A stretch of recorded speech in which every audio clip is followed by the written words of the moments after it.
बाकी वही है, असल ज़ख़ीरा वही है जो अल्लाह की बारगाह में भेज दिया।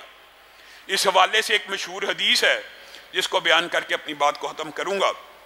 नबी करीम सल्लल्लाहु अलैहि वसल्लम ने फरमाया, 3 मरीज़ थे, एक अंधा नबीना था, एक कोड़ी था और एक गंजा था, गंजपन का मर्ज था।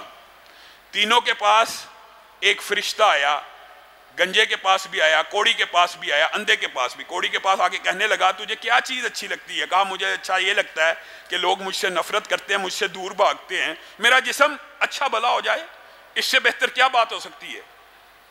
अल्लाह के हुक्म से फरिश्ते ने उसको हाथ फेरा, अच्छा भला हो गया। कहा, तुझे कौन सा माल पसंद है? कोड़ी कहने लगा, मुझे ऊँटनियाँ बड़ी अच्छी लगती हैं। उसको एक हामिला ऊँटनी दी और चल दिए। गंजे के पास पहुँचा फरिश्ता और पूछने लगा, तुझे क्या पसंद है? कहा, गंजपन है, बाल एक नहीं पूरे जिस्म पे, सर पे, मुंह पे कोई चीज़ ही नहीं है, लोग मुझसे नफरत करते हैं, अगर ये बीमारी ठीक हो जाए तो मुझे बड़ा अच्छा लगे। हाथ फेरा, बीमारी ठीक होगी। तुझे कौन सा माल अच्छा लगता है? गाय अच्छी लगती है, हामला गाय दे दी। अंधे के पास पहुंचा और पूछा, तुझे क्या प्रॉब्लम है? क्या नबीना देखा ही नहीं दुनिया के क्या नज़ारे हैं, क्या रंग व बू है, क्या फूल फल हैं।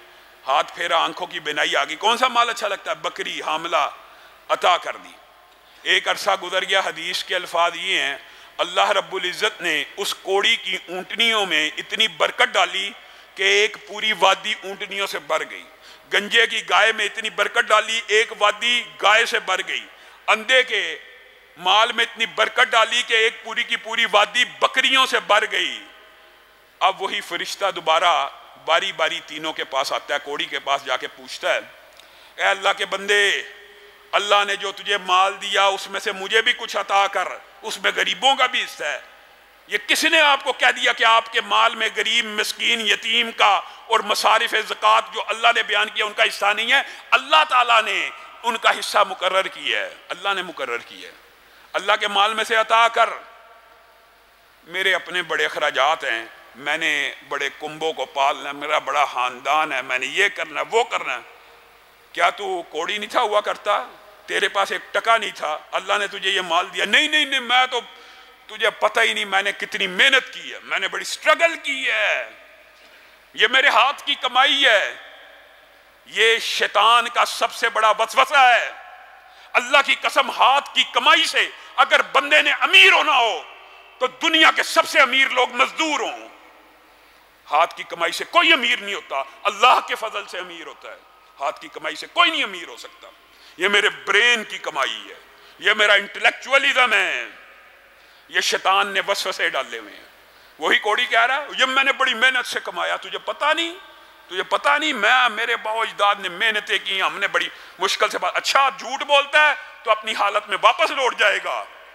अल्लाह का करना क्या हुआ, उसी टाइम उसी हालत में वापस लौट गया और माल को भी तलफ कर लिया गया।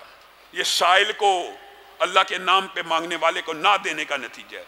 इसी तरह गंजे के पास गया, सेम यही अल्फाज हदीस में मौजूद है। उसी ने भी इस तरह की कहानियां बनाई, ये मैंने बड़ी स्ट्रगल की, बड़ी मेहनत की, दिन रात इनकी खिदमत करता रहा, गाय बकरियों की खिदमत करता रहा और नस्ल बढ़ गई। अल्लाह की मर्जी न हो, गाय बच्चा भी नहीं जन सकती। ये बंदा समझता है जी मैंने स्ट्रगल, मेहनत की। पोल्ट्री के काम में भी लोग बेचारे, गाय के काम, जब अल्लाह ताला की मर्जी होती है तब भी फ्लॉक पलता है, जब अल्लाह की मर्जी नहीं होती नहीं पलता, चाहे जितनी मर्जी तदबीरें कर लो। गंजे ने भी यही जवाब दिया, उसका माल भी तलफ कर लिया गया, उसको भी बीमारी वापस लौटा दी गई। अंधे के पास आया, आके कहा अल्लाह के नाम पे कुछ देता है? अंधे ने कहा किस नाम पे मांगता है, किस रब का नाम लिया? मैं तो अंधा था, मैं तो नबीना था, है भी कुछ नहीं था। एक बकरी अल्लाह के फजल से पता नहीं कोई बंदा मुझे दे गया, ये सारी की सारी बकरियां उस रब ने अता की हैं। जा, जिसके नाम पे मांगा है पूरी वादी भी ले जाएगा, तुझे नहीं रोकूंगा। उस फरिश्ते ने कहा तू कामयाब हो गया, मैंने क्या करनी है बकरियां, अल्लाह ताला ने तुझे मुबारक कर दी, तेरे लिए बाइस से बरकत कर दी और क़यामत के अंदर भी तेरे लिए हिस्सा है। जो बंदा अल्लाह की राह में खर्च करता है वो ये समझता है कि शायद क़यामत के दिन उसका हिस्सा नहीं है। कल क़यामत के दिन अल्लाह ताला उसके माल को बढ़ाएंगे, इजाफा करेंगे। अल्लाह रब्बुल इज़्ज़त हम सबको, हमारे सब के मालों को कबूल मंजूर फरमाए और कल क़यामत के दिन अल्लाह ताला हमें उन खुश नसीबों में फरमाना کہ جو ایک کھجور صدقہ کرتا ہے تو احد پہاڑ جتنا اللہ رب العزت لکھ دیتے ہیں۔ سبحان ربک رب العزت عما یصفون وسلام علی المرسلین والحمد